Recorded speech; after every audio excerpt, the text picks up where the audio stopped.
Before we get to that interview, though, folks, I do need to tell you about today's sponsor, which is BetOnline. We're back and better than ever. All eyes are on the gridiron as teams are back on for another football season.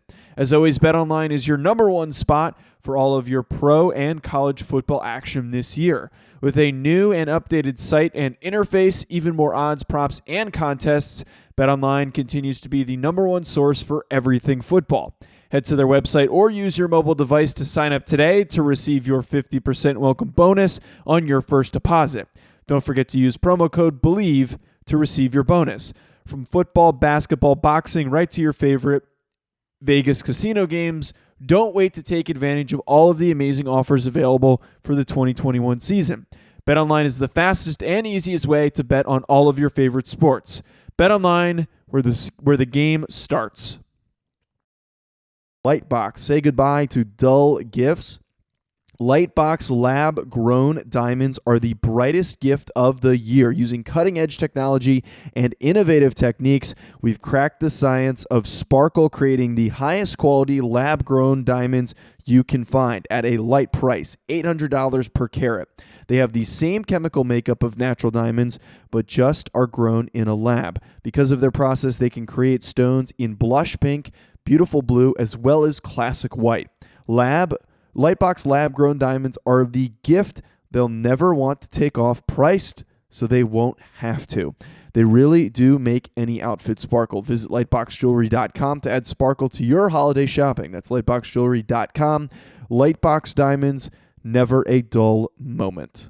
Welcome, everyone, to this College Gridiron Showcase Spotlight, sponsored by Frog Fuel. Frog Fuel is designed to be the most powerful protein in the world. Developed by former Navy SEALs and a Stanford biochemist, Frog Fuel's medical-grade nano-hydrolyzed collagen helps athletes recover faster, reduce injuries, and increase strength better than whey protein. It digests 4 times faster than whey as well and is ready to drink without any mixing.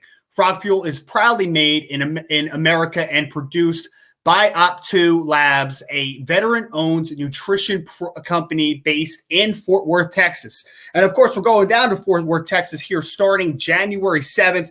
And I wanted to get a young man in here that the staff is excited about, I'm excited about. I'm joined by Mr. Grady Daniels, safety out of Lindenwood. If you haven't checked out Lindenwood, they surprisingly have a bunch of prospects this year. Clint Sig, who's going to be down, tight end out of there as well. Drew Sears is a linebacker that's very talented as well. But joining me now is Grady Daniels. Grady, appreciate you for hopping on, man. How's everything been going? Not a problem. It's been going well. Just finished up the season now and getting through school. I love it, man. I love it. And kind of, I want to, obviously, Grady, I want to go through just kind of the entirety of your career, but I know, especially this year, right? I know 2020, obviously we're dealing with COVID, season got shut down. What was this season like for you, getting back on the field and ending the career off at a high note? I think you guys ended like 9-3, so a very successful season in my opinion. So the season was good, excited just to get back out there. The first game after being off for almost 2 years because of the COVID, we didn't play in the spring or anything. So we had quite a bit of time off, and then getting back into it, it was awesome. Had to wear off a little bit of the rust the first couple of games, but later down the stretch we got to roll and got to playing pretty good ball by the end.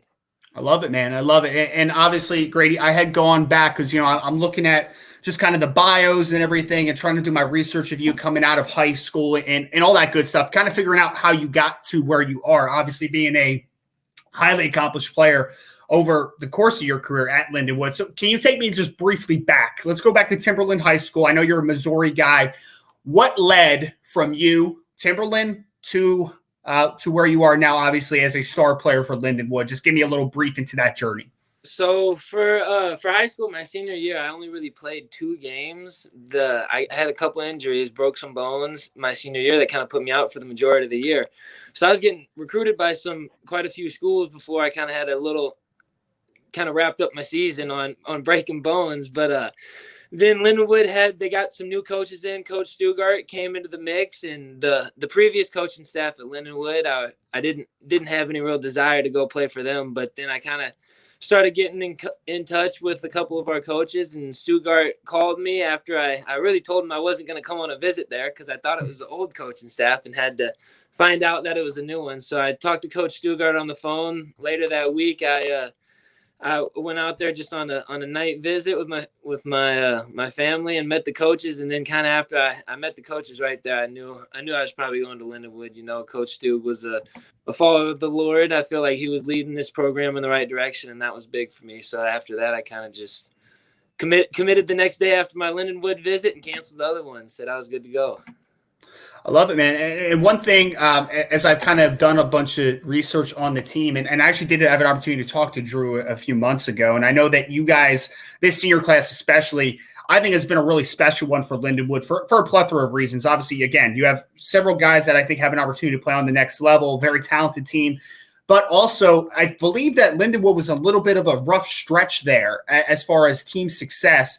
And can you just speak a little bit to the success that this senior class has kind of instilled? And you guys have definitely, in my opinion, left the program a lot better than maybe where you found it. Yep. When we first came in, it was a very different culture and a very different team than what we left it at. You know, our first year, me and Drew were both Coach Stug's first recruiting class here at Lindenwood. So we were the first players they brought in. Me and him both started playing as true freshmen. And for my first 2 years, we had a different D coordinator as well. Mm-hmm. And then Coach Anima kind of stepped in after my junior year, and we started to get some more guys to commit to our vision and commit to our team character and kind of just get in line in our culture that we were trying to instill. We had some more guys commit to that, got a couple guys out of here. And then really after that 19 season, we kind of showed everybody that, hey, like, we can do this. We just all got to get on the same page. New defense in 19 too. We were still learning, still adjusting, trying to figure out how to play this new defense after 2 years of a different one. And then I think for our last year here in 2020, we had a buy-in of players into a culture that I've never seen before here at Lindenwood. So hopefully we set that, and I think we raised the bar and raised the standard a little bit. So hopefully continue that here in the future years at Lindenwood. Yeah, and like I said, I think every player's vision should be, you know, again, leave the program better than where you got it. And certainly your senior class has done that. And I really wanted to highlight you, Grady, because you're a guy that, I mean, I was watching Drew, honestly, and I wrote down your number a few times on the side of my book. I just kept writing down 14, like, who's this kid? Who's this big safety that is kind of all over the place? And then I start looking at your accolades, and now you finished your career with 342 tackles, which is an absurd amount of tackles, 5 interceptions, 18 pass breakups. Obviously, you know, for 3 years, dominant performances, obviously, especially in the tackle department, 103, 120 to 90. You even played, obviously, a lot when you were a freshman. So just talk to me about your evolution, because you talked about the team, how you better than when you first got there, better than what it was when you first got there, your improvements over your career, and just kind of seeing the legacy that you're leaving. You have turned into a fantastic football player.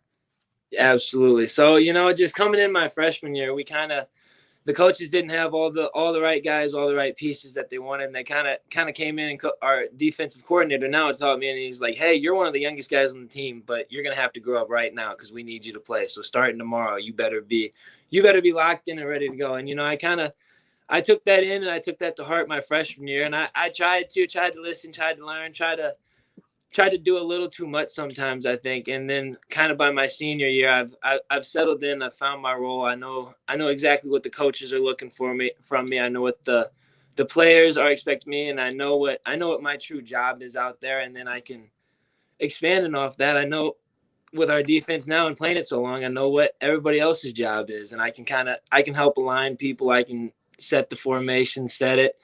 And really, if somebody has a question, I'm kind of the guy out there that answers a lot of those, or at least puts us in a situation to where we can play through stuff. And that's kind of the real evolution of where I've come from. I'm still athletically, you know, I'm a little bigger, a little stronger, but my knowledge of the game is kind of where I think I've grown the most over the past 4 or 5 years, just knowing what everybody else is doing, and kind of knowing our coach always says, talks whole part whole, you know, like, you know what the D-line doing, you know what the linebackers doing. It makes my job easier, and I can help them when they need a little bit of it, and I can play a lot faster just because I know where they should be going before they do it.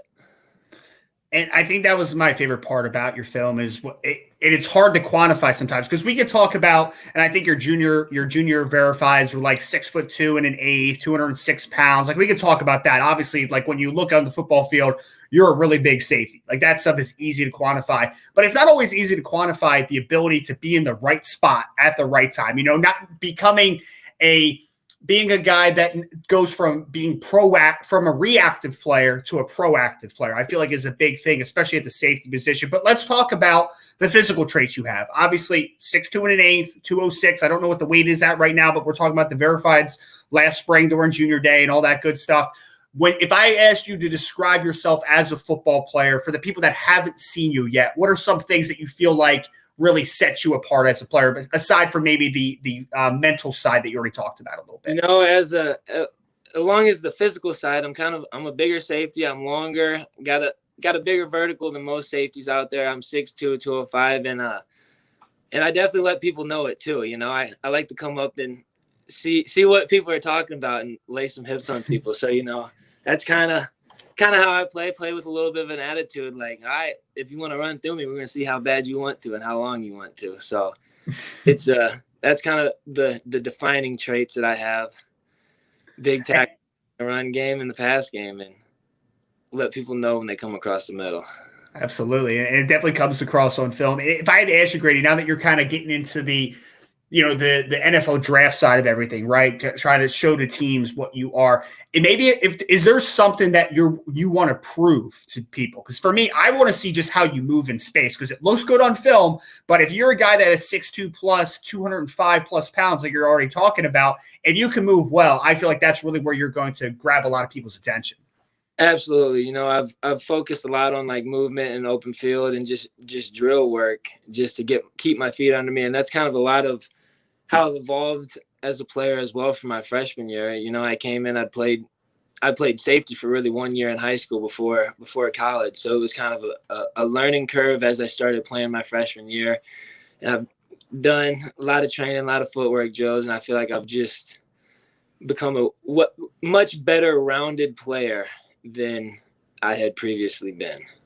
And again, joined here by Grady Daniels, star safety out of Lindenwood. College Gridiron Showcase is just about a little less than a month away here, and we're excited to obviously get Grady down there. Again, we're powered by Frog Fuel. Make sure to check out Frog Fuel, frogfuel.com if you wanted some additional information. Grady, and I would love to ask this for you because for me, the safety position is evolving so much. I feel like there's not a single body type that plays on the NFL level anymore. You know, there's kind of a fine line between what a second and third level defender are. You're seeing a lot of guys like I feel like I just watched the LA Rams game last week. We got Taylor Rapp, who's about 6 foot, 200 pounds, playing a weak side linebacker a ton during that game in the sub package. So we're just kind of seeing guys fitting roles and different body types being utilized.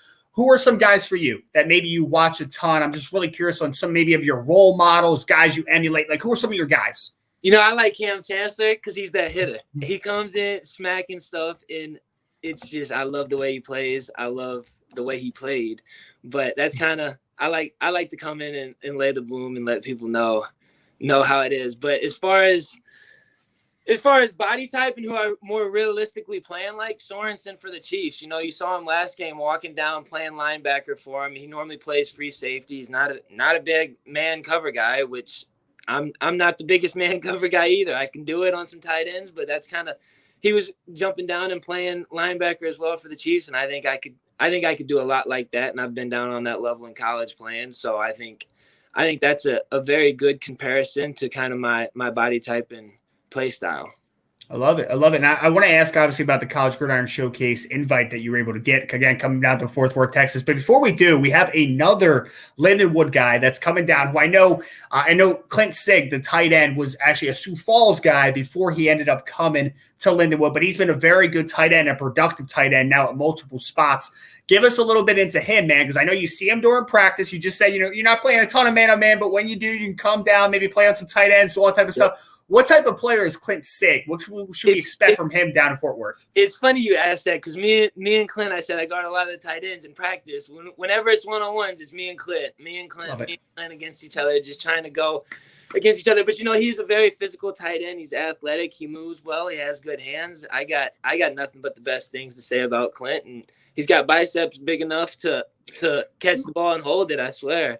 But he's a physical player. He's a great person too. I got nothing but great things to say about Clint. I'm glad he's coming down here with us. I'm excited to see him there. Yeah, man, absolutely. And I was really excited because that physicality really showed up to me on him. And I saw some of his Sioux Falls stuff where he had like a big club on his hand too. I was like, it's gotta. Sioux Falls with the whole clubbed up hand and was still catching balls there, still throwing it to him. It was crazy, man. Yeah, I know. He was like an all-conference player. I think maybe an all-American honoree or something like that, too. I was like, dude can still play. So I'm excited to obviously get both you guys down there.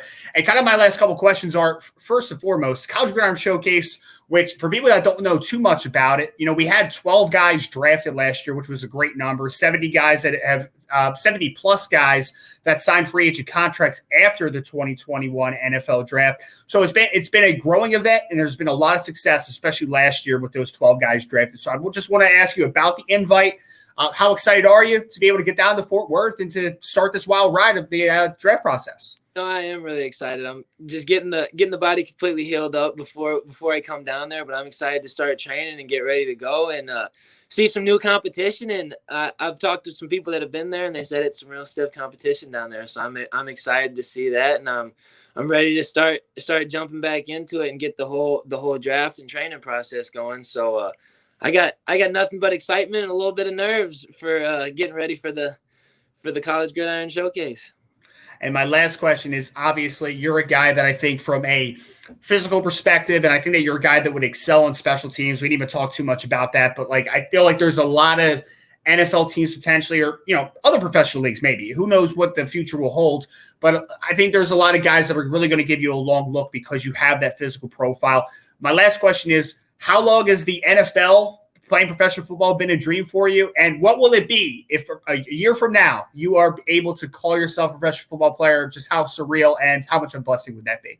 I've probably been wanting to play in the NFL since I've been watching games at like 7, 8 years old. So it's kind of been like a lifelong dream. I always knew that my goals, I knew where my goals were for a young age, for college and for after college. So it's been really a lifelong dream. And now that I've kind of put myself in a position to at least have the opportunity, I'm nothing but ecstatic about it. And so ready to get into this, get ready and get into the process of trying to make it happen. And I've been training for this a long time, and the Lord's blessed me enough to have the body and the athleticism to do it. So I thank him, and I thank my family, and I'm just ready to go give it my best shot here. I love it, man. I love it. So again, College Gridiron Showcase Spotlight, powered by Frog Fuel. Make sure to check out frogfuel.com. Check out the great products that they are showcasing. Based in Fort Worth, Texas, will be down there in less than a month when you're listening to this. Joined again by Grady Daniels, safety, Lindenwood, 2022 College Gridiron Showcase participant. Grady, this was awesome, man. Really appreciate you. I will see you in less than a month, brother. Really appreciate it. Absolutely. See you soon.